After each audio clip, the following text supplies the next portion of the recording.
Y bueno, pues ya, como decía en otra sesión, estamos terminando semestre, ya los trabajos empiezan a agobiar, las desveladas, siempre les digo, aquí nos desvelamos todos. La filosofía nos hace que nos desvelemos y seguramente ya les está ocurriendo. La filosofía, hola, no nos suelta ni en las noches. Qué gusto verte. Te veía Mi pareja. ni en las noches, porque es el colmo. Comenzamos a soñar filosofía. Y bueno, pues ni hablar, así es, porque pues nuestro pensamiento está penetrado de filosofía y los sueños son pensamientos. En fin. Bueno, entonces decíamos, en esta experiencia psicológica es una parte, digamos, es el aspecto actual de la duración. Pero cuando ya esa duración se vuelve vivida, realmente vivida, entonces es una experiencia ampliada. Es una experiencia que sobrepasa la dimensión de lo humano. Y entonces ya no es tanto una experiencia, porque la experiencia habitual nos da mixtos. Sí, toda nuestra experiencia es por mixtos, incluso en el amor. Cuando nuestra experiencia actual pensamos en el amor o que estamos enamorados, pues a menos que estemos enamorados del amor y que tengamos un amor intelectual, un amor místico, un amor divino, pero bueno, pues esto ya no sería un actual, sino que ya sería un virtual. Pero cuando pensamos el amor y lo vivimos y nos estremecemos, siempre hay un objeto amado, siempre hay una persona, un objeto, un libro, una pieza musical, un animal, no sé, un gato, un perro, un canario. Siempre hay un objeto amado, entonces es mixto, es mi amor y el amor del otro, o mi amor hacia el otro, ¿no? Entonces, cuando ya esta experiencia comienza a hacerse vivida, en realidad aquí hay dos maneras de nombrarla. O bien deja de ser experiencia, porque la definición usual de la experiencia, pues es la fenomenológica, una experiencia de mundo, una experiencia de lo concreto, una experiencia sensible, ¿no? La experiencia táctil, cuando toco la superficie del escritorio, o gustativa, cuando le doy un sorbo al agua que tengo aquí al lado, al vaso con agua, ¿no? Entonces, esta experiencia es en sentido fenomenológico, es una experiencia de mundo, es este contacto en el cual el sujeto se pone en contacto con un objeto y en ese encuentro se pierde, se vuelven indistinguibles el sujeto y el objeto y se produce eso que la fenomenología llama epoqué, esa indecisión de lo subjetivo y lo objetivo, ¿no? Pero se puede entonces llamar una no experiencia, porque ya no es una experiencia habitual, y ya más propiamente con Berzón, se trata de una experiencia no ordinaria, de una experiencia extraordinaria, una experiencia no habitual, sino inhabitual. Y esto es muy propio, ¿por qué? Porque recordemos que Berzón habla de un empirismo verdadero. Este sería el empirismo verdadero. Y si introduce la palabra empirismo, está introduciendo la palabra experiencia. El empirismo es la experiencia. Entonces, de esto cuando la experiencia de la duración es realmente vivida, realmente sentido el flujo de la duración, sigue siendo una experiencia, pero es una experiencia no habitual. Y este es ya el empirismo verdadero. Y entonces, este empirismo verdadero, esta experiencia no habitual, este sentir el flujo de la duración, es ya la condición para toda experiencia fenoménica, fenomenológica. Es la condición para toda experiencia consciente, para toda experiencia de mundo concreto. Vean cómo de pronto ya nos trasladamos a otra dimensión. La experiencia no habitual es la condición para toda experiencia habitual. Ujú. Y pues ahí ya tenemos esta otro aspecto de este otro conocimiento, este otro saber de la duración en Bergson. Así pues, ya se convierte en la condición que da la experiencia. ¿Por qué? Porque la experiencia habitual, esto pues ya lo hemos dicho, es siempre la de un mixto de espacio y duración. Toda experiencia ordinaria, toda experiencia de mundo, toda experiencia habitual, se nos da siempre en el modo de un mixto de espacio y duración. Ujú. Para nosotros, la duración se nos presenta como una sucesión interna, ¿no? Una sucesión sin exterioridad. El espacio se nos presenta como una exterioridad sin sucesión. Y entonces vemos que estamos en el nivel del conocimiento analítico, estamos en el nivel de lo actual, en el nivel de la inteligencia. La inteligencia, como me explica la duración, es como una sucesión interna sin exterioridad. Y como me explica el espacio, es como una exterioridad sin sucesión. Por lo tanto, desde la inteligencia, desde el punto de vista de la inteligencia, el espacio es una multiplicidad de exterioridad, es una multiplicidad de simultaneidad, es una multiplicidad de yuxtaposición y es una multiplicidad de orden y de ordenamiento. Y en suma es una multiplicidad de diferenciación cuantitativa. Y toda diferenciación cuantitativa es una diferencia de grado. Entonces aquí pensemos en las temperaturas, ahora que a dónde va, bueno, ya cada vez menos, ya parece que en la Ciudad de México no hay pandemia, pero hace todavía un mes o dos, a donde fuéramos, que al supermercado, que a la farmacia nos tomaban la temperatura, o ya cada vez más sofisticados, uno llega y pones la frente en un aparato y ya electrónicamente te da tu temperatura. Pues no sé si te marca 36.1, 36.2, esos grados son diferencias cuantitativas. Uh-huh. La temperatura se mide por grados, pero cada grado es una cantidad de calor, entonces es cuantitativa. Bueno, entonces es diferencia cuantitativa, diferencia de grado, es en suma una multiplicidad numérica discontinua y actual, porque recordemos que la multiplicidad continua es la multiplicidad de la duración en su carácter virtual. Perdón.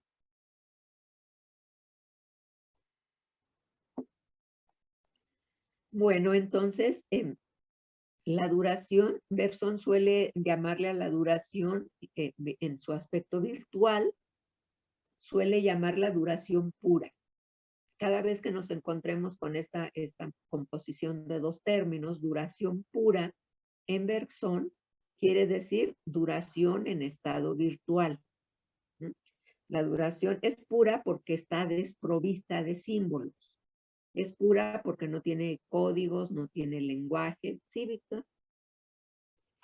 Bueno, es discontinua porque es de yuxtaposición, está fragmentaria, porque es cuantitativa y lo cuantitativo se divide incluso al infinito.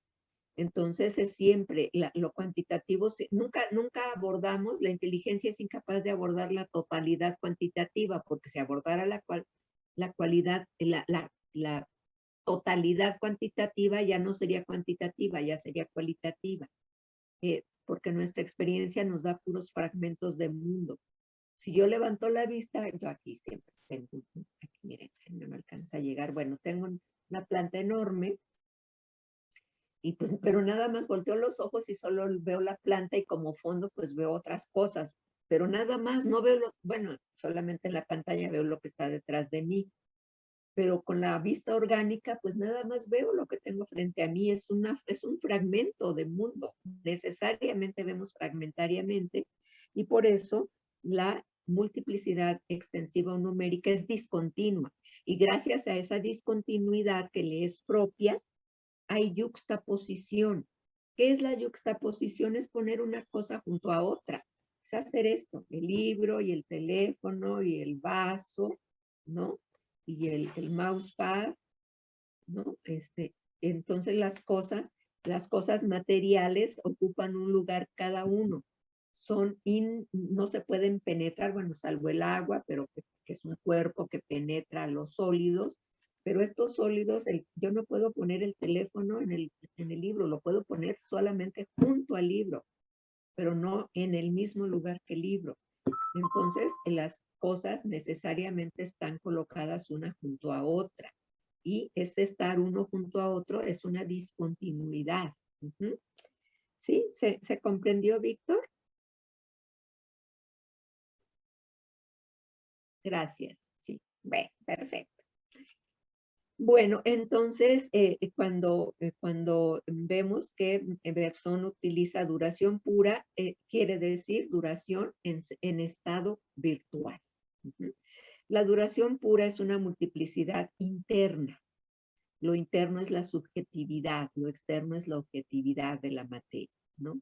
Entonces es una multiplicidad interna, es una multiplicidad de sucesión, de fusión, ya no es de orden, es de organización. No es ni de orden ni de ordenamiento, sino de organización. Es una multiplicidad de heterogeneidad, de discriminación, pero cualitativa, o de diferencia de naturaleza. La discriminación cualitativa es justamente esto, se discrimina cualitativamente cuando se deja de ser virtual y está en el proceso de actualización. Una vez que culmina el proceso y una virtualidad se actualiza, ahí hay una discriminación cualitativa, hay una diferencia de naturaleza ya efectuada. Uh-huh. Se trata entonces de una multiplicidad virtual y en este caso es una multiplicidad continua. ¿Por qué? Porque no es extensiva y lo que no es extensivo no se puede parcializar, no se puede fragmentar. Y entonces es continua y es irreductible al número. Bueno, entonces la multiplicidad, ya dijimos, adquiere un carácter sustancial con Bergson, pero no se trata de un sustantivo vago. ¿Por qué? Porque cuando dice Bergson no es un sustantivo vago, dice, cuidado con la precisión filosófica. Necesitamos lograr esa precisión filosófica para saber que la palabra multiplicidad es un sustantivo, pero que no se puede utilizar de manera arbitraria para nombrarlo múltiple. Entonces, la multiplicidad no quiere decir lo múltiple, no quiere decir múltiple, porque múltiple sigue siendo un adverbio de cantidad y la palabra multiplicidad ya no está siendo usada como adverbio de cantidad, sino como un sustantivo con un peso metafísico, un peso filosófico, un estatuto filosófico.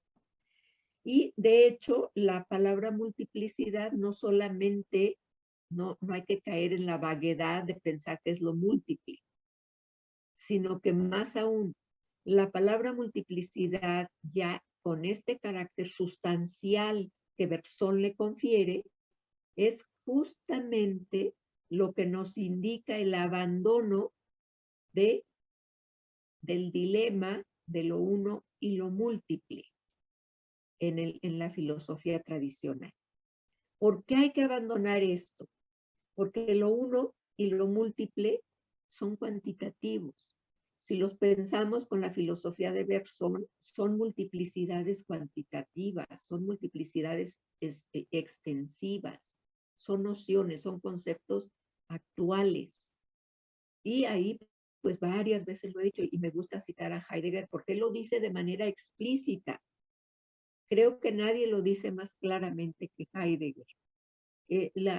Digamos, el error de la metafísica tradicional es haber planteado un ser y haberle atribuido, haberle dotado de atributos. El ser es el ente más determinado. Esto quiere decir que el ser, lo que está criticando Heidegger es que ese ser es cuantitativo, está actualizado. Y que entonces, ¿dónde están sus misterios, sus enigmas, su trasfondo metafísico? Está traicionado. La metafísica traiciona a la metafísica porque lo que nos da es una realidad numérica, una realidad en el lenguaje de Heidegger, una realidad óntica, es decir, de presentes. Y el gran olvido, eso lo enseña Heidegger, el gran olvido es la pregunta fundamental por el ser. Es el olvido del ser. ¿Mm? Y es bonito, ahí me gusta mucho Heidegger por lo maravillosamente claro que es para plantear la crítica a la metafísica tradicional. Esta misma crítica está un poquito menos explícita, menos inmediatamente comprensible, como es en el caso de Heidegger, pero bueno, Heidegger es un poquito más hacia acá que Bergson en el tiempo. Y bueno, no leyó a Bergson, lo sabemos por sus apuntes en los Beitrage, en sus cuadernillos negros, donde así con un poquito dolido, ay, ¿por qué no leía a Bergson? ¿No? Bueno, entonces, la multiplicidad es un sustantivo, pero tiene una precisión filosófica. Esto quiere decir que en tanto que sustantivo solamente no es cuantitativo, que no va a decir lo múltiple en general. Bueno, entonces esto quiere decir que Bergson no opone lo uno a lo múltiple. Su filosofía se orienta más bien a distinguir de qué tipo de multiplicidad se trata. Si se trata de la multiplicidad continua o de la multiplicidad discontinua. Y bueno, pues yo aquí voy ya deteniéndome un poco porque pues llego y ya hable y feliz como siempre, pero se va comprendiendo porque pues metafísica ya lo sabemos, niños, niñas, niñas, metafísica pues es un hueso duro de roer, ¿no? Pues digamos que de todas las disciplinas filosóficas, pues es la de mayor abstracción, ni modo, y por eso a muchos no les gusta la metafísica. A muchos filósofos ya la borraron, ya muchos ya creen que ya no hay metafísica, ya están hablando del periodo post-metafísico, quién sabe qué quiera decir eso, ¿no? Como se habla ya de la post, ¿verdad? Y tan alegremente algunos lo toman con yo digo con cierta irresponsabilidad, porque ya están trabajando la posverdad y quién sabe si realmente saben qué quiere decir eso y qué es la verdad, ¿no? Entonces, pues metafísica es una de las asignaturas más abstractas y pues entiendo que produce muchas incomodidades en el pensamiento, sobre todo porque somos inteligentes y porque la inteligencia lo quiere, el pensamiento, la inteligencia es muy cartesiana, lo quiere todo claro y distinto. ¿No? La inteligencia es cartesiana, pero pues queremos ser filósofos, no queremos ser intelectuales. Un buen filósofo no es un intelectual, es cualquier cosa menos un intelectual. Y luego se suelen confundir los términos, nos dicen intelectuales por fuera de la filosofía y dices, ay no, pues yo pretendo ser filósofo, pero si me ves como intelectual, pues estoy lejos de lo que quiero ser. Y Bergson es alguien que nos enseña muy bien eso de la inteligencia, ¿no? Pues somos inteligentes, ¿qué le vamos a hacer? Y pues hay que revocar la inteligencia para ser filósofos. Hay que transgredir a la inteligencia para ser filósofos. Ser inteligentes no nos hace filósofos, según Bergson. Bueno, entonces hasta aquí, ¿quieren comentar algo? ¿Tienen alguna duda, alguna pregunta? Ya saben, me detengo siempre, si ustedes así me lo indican, se va comprendiendo lo que estamos leyendo. Bergson es sumamente didáctico. Bergson abrimos sus libros y bueno, nos lleva de la mano. Bergson es muy gentil con sus lectores.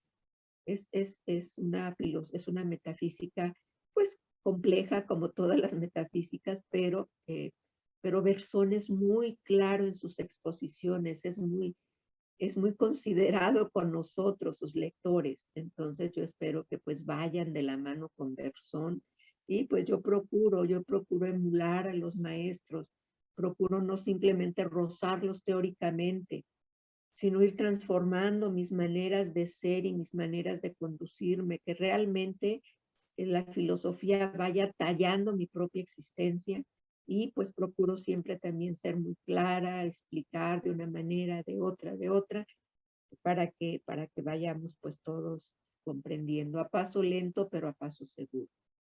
¿Hay comentarios hasta aquí? ¿Preguntas, dudas, inquietudes? El departamento de reclamos ya cerró. No, no es cierto. Más bien, pues aquí no conocemos los reclamos porque somos gentiles todos. ¿Todo bien? Bueno, rápidamente recordar que nuestras sesiones se terminan el viernes 25, sí, de hoy en 15, muchas gracias, Martín, muchas gracias. Y que luego una semanita después, la fecha que sea, creo que es como 2 de julio o algo así, el siguiente viernes después de nuestra última clase, tienen toda esa semana para que me hagan favor de enviar sus trabajos. Ya saben que yo los leo, les mando comentarios sobre sus trabajos. Hagan, si quieren hacer su carta a Descartes o a Bergson, es muy divertido. Van a ver que va a ser muy divertido porque de pronto se van a encontrar hablando con el autor y hablándole de tú o como quieran, pero hablándole en un sentido muy íntimo. Fuera de las formalidades del ensayo filosófico, de pronto se produce una familiaridad con el autor, una cercanía con el autor. Entonces, si optan por la carta, háganle una carta a Descartes o una carta a Bergson, coméntenles qué es lo que les llamó más la atención de su metafísica, o qué es lo que les pareció que no está muy claramente planteado, o lo que quieran. Y pues una carta es breve, una cuartilla, 2 cuartillas. También yo pienso mucho, sobre todo en esta modalidad que estamos en línea, ya lo saben, no se los tengo que platicar, es más cansado para ustedes tomar clases y para nosotros impartir clases. Es curioso, tantas bondades que predican de estos medios de comunicación, no, por lo menos no para las clases de filosofía. Las clases de filosofía, lo mejor es que sean presenciales porque los cuerpos se comprometen. La filosofía tiene que estar toda la existencia ahí, en el lugar en que está llevando a cabo la clase. Recordemos a los peripatéticos, recordemos los largos paseos de Sócrates con Fedro, al inicio del diálogo el Fedro, el sentir el aire, el sentarse al borde de un río y poner los pies en el agua y estar pensando en grandes problemas filosóficos, el cuerpo es importante para filosofar. Entonces, debido a esto, que ya tenemos mucho tiempo en esta modalidad, pues es que se me ha ocurrido otra manera de evaluar, que sea más breve para ustedes, que llegue a ser más grata porque es más, más de cordialidad, de acercamiento con el autor, una cuartilla o dos, y yo sé que tienen que hacer otros ensayos y que otros profesores muy adecuadamente, muy correctamente, les piden ensayo formal. Y pues eso requiere más tiempo, hay que tener más cuidado con las citas, con las notas a pie de página, con todas esas cuestiones. Si de todas maneras no se sienten cómodos con esta modalidad de epistolar, el escribir una carta, pues hagan su ensayito formal, como ya lo saben hacer, su título, su introducción, su desarrollo, conclusiones, bibliografía. Como gusten. Yo respeto todo eso, lo que como ustedes se sientan cómodos. ¿Preguntas? ¿Nada? ¿Todo bien? Viernes, casi 2 de la tarde, estamos en verde, si no aprovechamos ahora, ¿cuándo? Veamos a 1 o 2 amigos, conservando de todas maneras los cuidados, porque por ahí creo que ya hay algo de rebrotes. Esta semana creo que ya se enteraron, empezaron las clases presenciales y ya cerraron escuelas porque ya hubo contagios. Entonces, este asunto no se ha acabado, no se ha acabado. Tenemos más libertades en el sentido de que está más ligero el asunto, pero de todas maneras no confiarnos del todo porque no hemos salido, no hemos salido. Ujú. Gracias a todos, cuídense mucho, sigan leyendo, tal vez ya terminaron de leer la introducción a la metafísica, pero tienen por ahí, me parece que envié otros textos de Berzón. Berzón es de estos autores que donde lo leas, porque no no es sistemático. Entonces, de pronto hay que andar tomando los fragmentos de aquí, de allá y de allá, porque donde lo leas van a aparecer estos problemas que estamos tratando a propósito de la introducción a la metafísica. Y sobre todo porque este ya es un texto tardío, es de 1907, y después de este texto de la introducción a la metafísica hay un larguísimo silencio, ya no vuelve a publicar Berzón hasta 1932. Entonces, aquí ya está concentrado todo lo que ya había dicho en sus demás escritos. Bueno, les agradezco mucho su asistencia, su atención, su paciencia. Cuídense mucho. Sigan enamorados de la filosofía, por favor, y nos vemos en una semana. Muchas gracias. Gracias, Sergio. Gracias, Luis. Gracias, Víctor. Gracias, Martín. Muchas